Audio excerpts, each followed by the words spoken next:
سورہ تکاثر میں آتا ہے نا ثم لتسألن یومئذ عن النعیم، پھر اس قیامت کے دن تم سے ہر نعمت کے بارے میں پرسش ہوگی. کیٹاگوریکل ہے. جس کو اللہ نے علم دیا نا یہ اس کے پاس نعمت ہے، اس کے بارے میں پوچھا جائے گا علم آگے تک پہنچایا کہ نہیں، اور نہیں پہنچایا ہوگا تو لعنتی ہوگا وہ.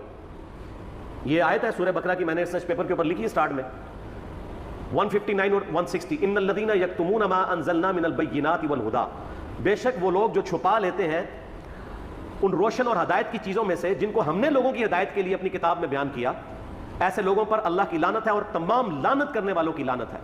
الا الذین تابوا واصلحوا، سوائے لوگوں کے جو توبہ کر لیں، اپنی اصلاح کر لیں، وبینوا، اور اصلاح پہ اکتفا نہیں بلکہ وہ لوگوں کو بتا بھی دیں جو کچھ چھپایا تھا. فاولئک اتوب علیہم وانا التواب الرحیم، تو ایسوں کی توبہ اللہ قبول کرے گا اور اللہ تعالیٰ بخشنے والا مہربان ہے.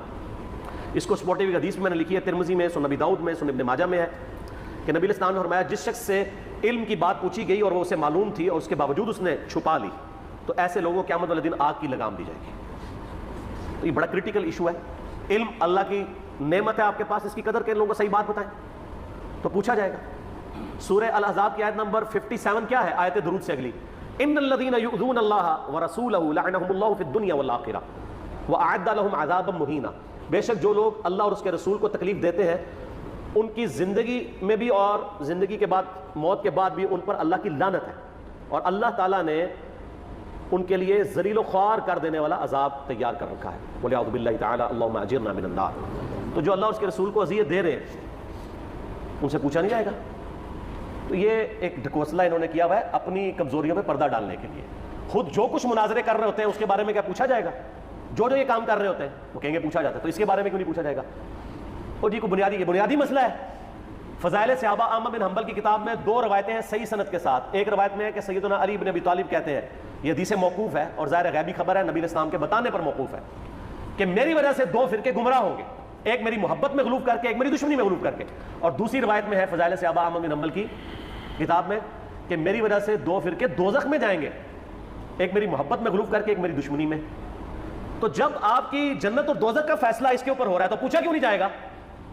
اچھا اپنا کام یہ پورا کر رہے ہیں کہ جو سیدنا علی کی شان میں غلوب کر رہے ہیں ان کو یہ خوب سمجھا رہے ہیں کہ جی آپ اپنے آپ کو صحیح طریقے سے صحیح بندہ پتر بنا لو ورنہ پوچھا جائے گا. تو جو سیدنا علی کے مخالفین ہیں ان کو سمجھانے کی ذمہ داری کس کی ہے؟ ان کو کون سمجھائے گا؟ وہ ساری اس پلیٹ فارم سے سمجھایا جا رہا ہے، دونوں کو سمجھایا جا رہا ہے اللہ کے فضل سے. تو جنت اور دوزخ کا تو فیصلہ ہونا ہے.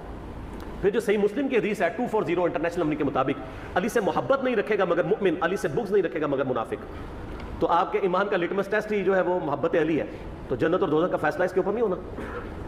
پھر غدیر خم کی حدیث جو صحیح مسلم میں 6225 سے 6228 تک ہے، آپ علیہ السلام کا آخری خطبوں میں سے خطبہ وفات سے 2.5 مہینے پہلے خم نامی گاؤں میں، اس میں کیا الفاظ ہیں؟ اے لوگو آگاہ ہو جاؤ، میں بھی ایک انسان ہوں، قریب ہے کہ اللہ کا قاصد یعنی موت کا فرشتہ میرے پاس آئے اور میں اس کی دعوت قبول کر لوں. میں اپنے بعد تم میں 2 بھاری چیزیں چھوڑ کے جا رہا ہوں. ان میں سے پہلی چیز اللہ کی کتاب ہے، اس میں ہدایت ہے، اس میں نور ہے. تم اللہ کی کتاب کو پکڑو، اپنا تعلق اس کے ساتھ مضبوط کرو. اللہ کی کتاب اللہ کی رسی ہے، جو اسے پکڑے گا ہدایت پہ ہوگا، جو چھوڑ دے گا گمراہ ہو جائے گا. اور دوسری بھاری چیز میرے اہل بیت ہے. پھر 3 دفعہ آپ علیہ السلام نے فرمایا میں اپنے اہل بیت کے معاملے میں تمہیں اللہ کا خوف دلاتا ہوں، میں اپنے اہل بیت کے معاملے میں تمہیں اللہ کا خوف دلاتا ہوں، میں اپنے اہل بیت کے معاملے میں تمہیں اللہ کا خوف دلاتا ہوں. جب نبی علیہ السلام آپ کو ڈرا رہے ہیں وہاں تو کسی نے کہا یا رسول اللہ اہل بیت کے بارے میں پوچھا جائے گا؟ پھر المستدرک الحاکم میں صحیح سند کے ساتھ حدیث ہے انٹرنیشنل نمبر کے مطابق 4712 کہ نبی علیہ السلام نے فرمایا اگر کوئی شخص پوری زندگی حجر اسود اور مقام ابراہیم کے درمیان نمازیں پڑھتا رہے اور روزے رکھتا رہے اور قیامت والے دن اللہ سے اس حال میں ملاقات کرے کہ ہم اہل بیت کا بغض اس کے دل میں ہوا، تو اللہ اسے ضرور دوزخ میں داخل کرے گا.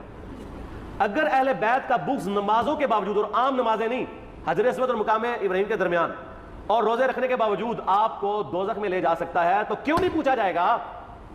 ایک کہانیاں بند کرو. اصل میں ان بیچاروں کا بھی قصور نہیں، ان کے بڑے بزرگ بھی ان کو کہانیاں کراتے رہے. انہوں نے وہی کہانیاں سن کے تو آگے بیان کی. ان کو کیا پتا تھا کہ آگے تو مسئلہ کھڑا ہو جائے گا؟ آگے تو ہر جگہ یہ آواز آ رہی ہے کہ نہ میں بابی، نہ میں بابی، میں ہوں مسلم علمی کتابی. ان کے تو گاٹے فٹ ہوگی یہ چیز. تو یہ اتنی ساری آیات اور احادیث اس بات کا ثبوت ہے کہ یہ سچائی ہے، اور یہ ثبوت کا صرف آپ کو کہتے ہیں. جو بکواسات کر رہے ہوتے ہیں ان کو نہیں کہتے. مودودی صاحب کے پیچھے پنجے جھاڑ کے پیچھے پڑ گئے جی مودودی صاحب نے خلافت و ملوکیت لکھ کے مصیبت کھڑی کی.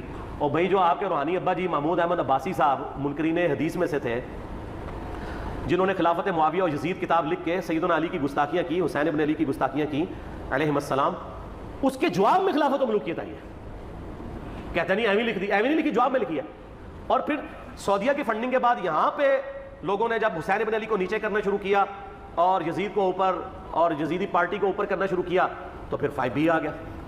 آپ دیکھیں کبھی بھی انیشیٹو اہل بیت کے چاہنے والوں کی طرف سے نہیں لیا جاتا. یہ تو ہم جواب والی سائڈ پہ بیٹھے ہوتے ہیں, ہمیشہ یہ پنگا لیتے ہیں, ہم جواب دیتے ہیں, جب جواب دیتے ہیں ان کی ہوتی ہے ٹھکائی, پھر یہ کہتے ہیں سکوت اختیار کر لیں. سمجھ آ گئی آپ کو پوری گیم؟ یہ سکوت کا بات یہ کرتے ہی اس لیے ہے کہ ان کی ہوتی ہے ٹھکائی.